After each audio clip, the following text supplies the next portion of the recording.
Welcome back, my Jedi friends. In today's video, there is controversy. I am going to rock the pharmaceutical industry, the health system. I am going to rock your world, if you allow me to. If you finish this video, then you will be more open-minded. Some people won't.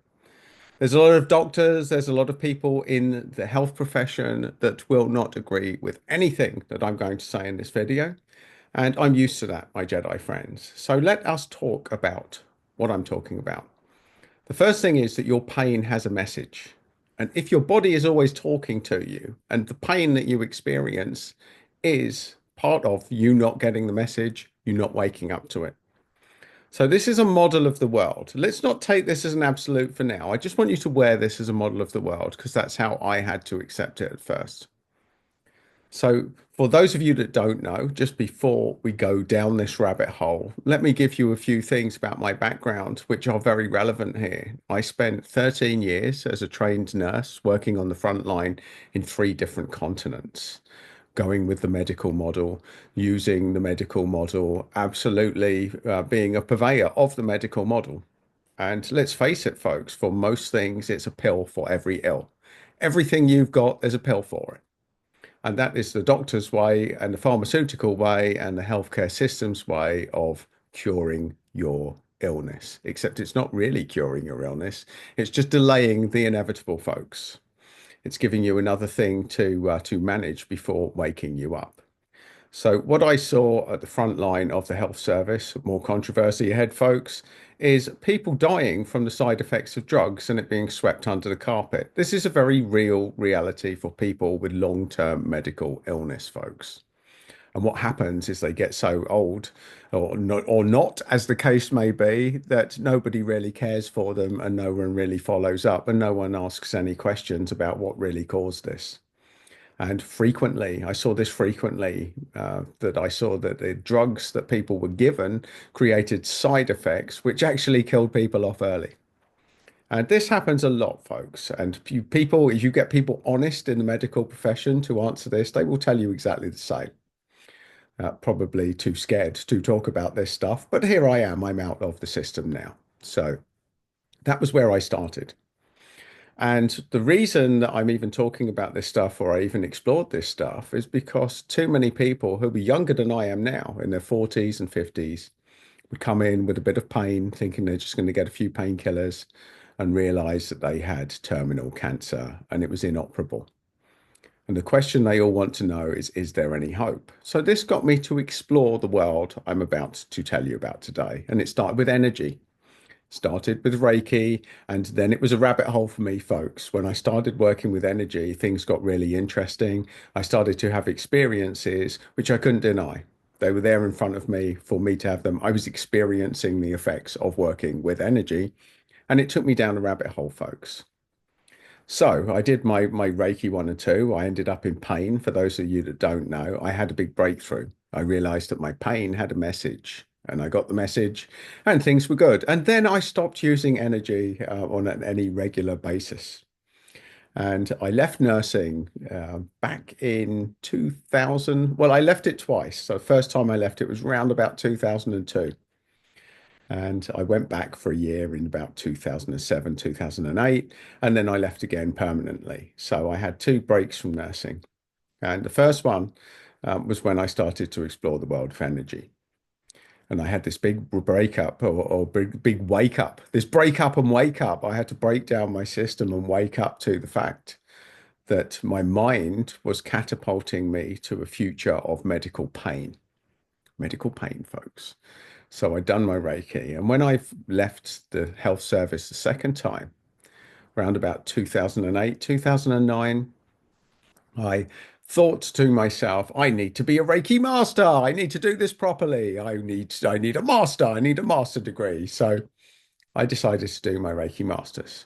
Now, the Reiki masters happened over a weekend, the entire training over a weekend, folks, which is quite laughable in itself, really. But I was fast tracked because when I started using energy just after I'd become a Reiki master, I started getting a really serious pain in my shoulder. And there was nothing that I could think of that was shifting it. I was using energy work. It was just getting worse and worse. It was a dull ache. It was there 24/7. And I knew it had a message because I'd worked through it before. I was trying to work out what the message was, who the message was. And so I booked myself on a workshop to go and surround myself with other Reiki masters over in Wales for 5 days, surrounded by Reiki masters. And I thought, real Reiki master. I've never felt so much of an imposter in my life as to walking in that environment with my couple of days training and a few experiences in Reiki. But what I realized there is there was a little bit of a cult feel to it all. And I did end up locking horns with the head honcho in the Reiki community and actually having a very interesting breakthrough. Both of us did through my questioning, but that's another story for another day. I had this serious pain in my shoulder. And I was sat there at lunchtime on round about day three, day four. And there was a guy sat next to me. His name was Ian, and he was one of the most incredible teachers ever. And he was one of the students. He was massively under the radar, never bigged himself up again. But a conversation with him changed my life. I went walking with him. I had a great time. I spent a day with Ian, and Ian was brilliant. Ian was just asking me questions, dropping insights, just very matter of factly, just making me think about things that I hadn't normally thought about. And he told me that when you train in Reiki, when you train in the energetic arts, if you're going to change teachers, then you need to make it neat and tidy and cut things off nicely. And it dawned on me that the person that had taught me Reiki 1 and 2, that I didn't like him at all. And I'd actually felt quite a lot of resentment to his teaching methods. And after having this pain in my shoulder for the best part of about 6 weeks, that was getting worse and worse and worse, I suddenly had this awareness, this mad awareness. Oh my God, yes, I do feel very negatively towards my ex-Reiki master. So I compiled an email, and it was pretty much along the lines of I realized that I had some misperceptions about you and what you did and the way that you taught me, and pretty much everything that happened during our training program.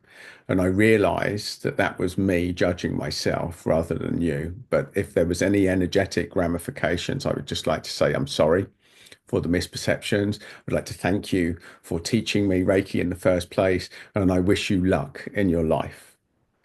And the moment, this was an incredible moment, the moment I pressed send on that email, whoosh, the pain went. Now, unless you've had something like that, unless you've had an experience that profound that the pain suddenly shifts like in an instant, you'll never believe it, folks. You'll never believe this. And not only that, I got the most beautiful reply saying, look, Adam, it's all good. We all have misperceptions. We all make mistakes. It's all good. I wish you well on your journey. And that was it. And I've got a story about how I learned, but now I've got a very positive spin on the whole thing, that it was all part of the journey, that things I didn't understand. Because I didn't understand, because I was medically trained, because it was a pill for every ill when I was coming from the NHS and I was bringing a lot of skepticism, cynicism, and some really difficult questions for everyone to ask, that I realized that there was a misperception. And what I realized, the message of the pain in my shoulder was a chip on my shoulder, that I was carrying this chip on my shoulder, this negativity about my training, which was unhealed and unresolved. And there I was surrounded by energy masters getting this massive pain. My body wanted to wake me up to the hypocrisy of me being a Reiki master and not getting the message of the pain. And that was my journey in, folks. It was my journey. It was a wake up call. And it made me realize that every pain has a message. When our body has pain, it has a message. And when you go to the doctors and you get your pill for every ill, you're not getting the message. What you're doing is distracting the symptoms. You're suppressing the symptoms. If you don't get the message, they will manifest far more nastily because you've suppressed the first port of call. And let's bring this to life. How many people do you know that are taking multiple pills? Here's a case study for you. And I saw this so many times. We got old people in that would get a little bit of pain and they'd get painkillers. Now, some of them are called non-steroidal anti-inflammatory drugs, and they're things like ibuprofen, diclofenac. And what these drugs are, that especially for elderly and more vulnerable, if you take them on an empty stomach, they can give you stomach ulcers, cause internal bleeding. And I've seen more cases of elderly people come in with gastric bleeds through taking painkillers, and then the gastric bleed causes much bigger problems and quite often leads to early death. That different drugs are given to manage the gastric bleed, and before you know, drugs are countering each other. That to stop the effects of one causes massive problems, but then another one's added and another one's added until people just shut down. They never get the message and they die quite frequently with multiple symptoms and excruciating pain, folks. Now, I don't want to, well, I actually do want to be sensationalist about this because this is the ghost of Christmas future if you don't get this message from someone that has nursed on the front line and seen this for 13 years of my professional life. I have seen this time and time and time again. So this is my lived experience of people that don't wake up, people that give me a pill. I don't want to wake up. I don't want a message. Just give me a pill, cure my illness. Cure my illness, folks. That's what it comes down to. I don't want to know if there's a message. I don't even think there's a message. You just become a victim. I've been very unlucky with this. And there is a school of thought. And I will welcome you here, folks, for this video only.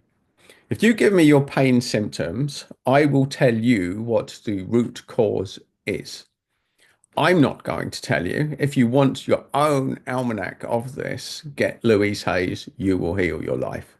This is a book that I frequently give a shout out because it has changed my life, folks. It's changed my life. And even my most psychic friends, the people that are tapped in when they go through that, the hardest ones, their dark night of the soul, when they start pointing out their symptoms, this is the place I turn to give them insights. So I have the book here, folks. Now, I don't know if it's going to pick it up for you. It's You Can Heal Your Life. You Can Heal Your Life. It's Louise Hay. So let's look. Let's look at something really serious. So with cancer, the reason that people get cancer, folks, and again, I realize that most people aren't going to be open to this, but the cause of cancer is deep hurt, long-standing resentment. Long-standing resentment, a deep secret or grief eating away at the self, carrying hatreds and the feeling of what's the use. So it's all about beating yourself up, having a secret, having deep hurt, resentment against people. Quite often it's family. So it's all about self-forgiveness, folks. Now, this I realize counteracts medical belief. And for legal reasons, I have to tell you that this is not medical advice.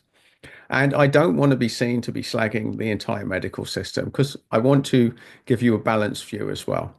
Modern medicine, hospitals, they are brilliant if you've got acute pain. There is no place I'd rather do. I'm not going to be at the side of the road if somebody's run me over saying I need a Reiki healer. No, I want an ambulance. I want medicine. I want painkillers. There is a place. This isn't an either or, folks. There's a time and a place. They're two different tools. Two different tools. And for people that are trained in medicine and are trained in energy, you realize you have two different tools. And I'm not here to put one against the other. I'm not here to say one's good, the other's bad. I'm here to say that each tool has a different reason, has a different benefit for different situations. And what I am going to suggest is that for short-term acute stuff, that the medical system is absolutely where you want to be. For the treatment of long-term progressively degenerative illness, then you want to at least open your mind to the alternatives that you can find when you realize that your pain has a message. Every bit of pain has a message. And you don't even need Louise Hay or anything. If you sit and meditate it and you speak to your pain, and this is where meditation can kick in. This is where energy work can kick in. If you're doing energy work on the question, what does my body want me to know in order to release this pain?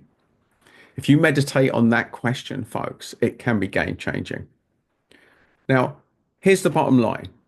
You're probably thinking, if you're new to this world, this guy is full of bollocks. If you're still watching the video now, you're at least a little bit open to it because you'd have clicked off by now if you weren't. So there's a symptom. If you're still here now, you're at least a little bit open-minded to it. And rather than just say it's bollocks outright, which is what I would have done 20 years ago or 25 years ago, it's exactly what I would have done. It's a load of horse shit. I'd have shut the conversation down. I'd have put the Reiki healers in the fruitcake bracket, and I'd thought, here we go. We've got another one that should be maybe in the psychiatric hospital. So I've been guilty of thinking the absolute opposite of where I do now. Medically trained folks, that was my reality. It took me a lot of shit to actually open my mind enough to explore this sector. And if you meditate, if you work with energy, if you ground yourself, you work on your breathing, you picture a light above you, ball of light above you coming through, you're in a healing zone. You're grounded, there's healing coming from above and below. And then you're slowing down your breathing and you're asking yourself this question. Really important, the wording of this question. What does this pain need me to know in order to release it now? What message does this pain have that when I get it will allow me to release it now? Now, that may be unbelievable to you to think that this pain could just go if you've got an insight. But quite frequently, we hold resentments to other people. And you don't have to go face to face with these people to say, right, okay, let's bury the hatchet. You could just write a letter. They might be dead folks. So how do you resolve issues with your dead friends or relatives or not friends, dead enemies or relatives? How do you resolve that? Well, I'll tell you how I resolve it, folks. I get people to write a letter. I'm doing it myself. I write a letter to them, I heal it, and I burn it at the end. If it's negative, I'll just burn it. Thank you. I've released it. If it's positive, I send it. I smile. I send the energy inside. Because what you have to realize in the world of energy and drugs and medicine and what the fuck is wrong with me, you have to realize that if you're thinking negative things about other people, regardless how bad they are, and we've talked about narcissists, some people are pricks. We know that. But you holding animosity towards them and thinking about it regularly is like throwing a boomerang and hoping it's going to hit the other person. It's going to come right back at you and smack you on the back of the head. And that's why you're feeling this way. If you're spending your time, if you're wasting your time energizing negative thoughts about people that fucked you over, then you'll end up taking drugs, folks, and wondering why this pain is here without actually getting to the cause of the symptoms. I want that to sink in because this took me a long time to sink in. It's taken me a long time to get to this. So to expect you to go from 0 to 100 in this video, it's a long shot, folks. Some of you may be more ready for it than others, but every single pain in your body has a message. And here's my promise to you, if you've watched the video to this point, why not put your symptoms, if you don't believe me, put your symptoms in it, and I will take Louise Hay and I will tell you exactly what she says the cause of your pain is. Even from a stubbed toe to a sore shoulder to cancer to really serious shit, folks. So if you really want to know, if you want to test this, then I will do my best to get back to as many as you can. Just one symptom, just put one thing. I don't want a whole long list of like 20. I'm not going to reply to that. Just put the one thing that is the biggest issue for you in your pain symptoms, and I will put what Louise Hay says about it to help you with the message. But a better way to do it is for you to just sit in meditation and ask, what message does my body need me to know to release this pain? And if you keep asking that, eventually you'll get an insight, or you'll start thinking of someone, and it could be someone that you really hate or you're feeling negative about. That's the person. You need to release it. You need to release your shit that you're holding to them, which is easier said than done. If it was easy to do, we'd all be doing it, folks. And that's where I help people. That's what I do. I help people to get through this shit. So by all means, contact me if you really stuck with this, because that's a premium service that I do offer, but it's heavy duty and not many people are ready for it. And frankly, folks, I have to do a screening to make sure that you are ready for it, because a lot of people I won't take on because they think that they're ready or they say that they're ready for it, but they're not. They're not. We have to flush out secondary gain, but that's another video for another day, my Jedi friends. Another video for another day. So, my Jedi friends, take your pain, go and get the message and release it and be empowered and get rid of the drugs. Not medical advice, just a random ball bloke with an alternative opinion because there are drugs for some things that you do want to be taking, especially acute pain, my Jedi friends. That is a time where you do want the pharmaceutical industry to work in your favor. So, it's all about knowing what is what, knowing what pill is good for what ill, and for knowing where there's a bigger picture that you may not be aware of. So, on that bombshell, I realize we've covered a lot of controversy today. By all means, join me in the comments. Bring on the haters. We love them on this channel because they help us with the algorithm. And if you want more of these little insights, then please do like and subscribe to the video, show it a bit of love, help the algorithm. And if you want more of my reflections, then you will find them just there. But either way, go for, find the message, get it, wake up. Wake up, my Jedi friends. Wake up and realize that every piece of pain has a message for you.